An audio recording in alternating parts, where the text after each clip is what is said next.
பெரம்பலூர் அருகே பெட்ரோல் பங்கை புதுப்பிக்கும் பணியில் கூலி தொழிலாளர்கள் ஈடுபட்டிருந்த போது மண் சரிந்து விழுந்ததில் ஒருவர் உயிரிழந்தார்.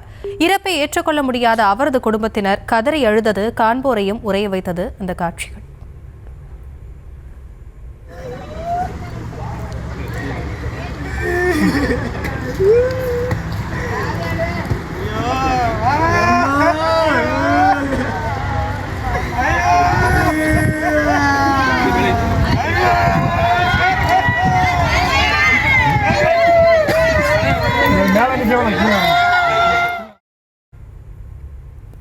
இது குறித்த விவரங்களோடு இணைகிறார் நம்முடைய செய்தியாளர் துரைசாமி. விவரங்களை வழங்கலாம்.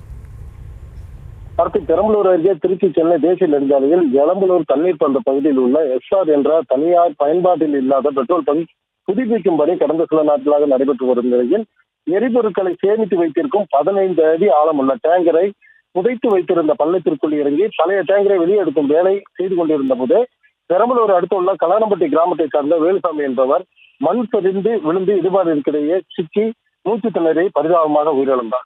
இது குறித்து தகவல் அறிந்த பெரம்பலூர் தீயணைப்பு மற்றும் மீட்பு படையினர் சம்பவ இடத்திற்கு சென்று இடுபாடுகளுக்கு இடையே சிக்கி உயிரிழந்த வேலுசாமியின் சடலத்தை நீண்ட நேர போராட்டத்திற்கு பின்னர் மீட்டு உடற்கூறு ஆய்வுக்காக பெரம்பலூர் அரசு மருத்துவமனைக்கு அனுப்பி வைத்தனர். உயிரிழந்த வேலுசாமிக்கு பழனியம்மாள் என்ற ஒரு மனைவியும், திரவின் ராஜ் என்ற மகனும், வெண்ணிலா பூமிகா என்ற மகன்களும் உள்ளனர் என்பது குறிப்பிடத்தக்கது. கூலி வேலைக்கு சென்ற தொழிலாளி ஒருவர் மண் சரிந்து சிக்கி உயிரிழந்த சம்பவம் அவரது உறவினர்கள் உள்ளிட்ட தொழிலாளர்கள் மத்தியில் பெரும் அதிர்ச்சியையும் வேதனையும் ஏற்படுத்தி இருக்கிறது.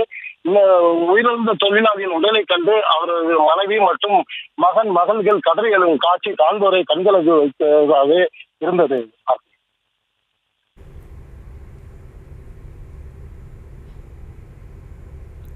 விவரங்களுக்கு நன்றி துரைசாமி.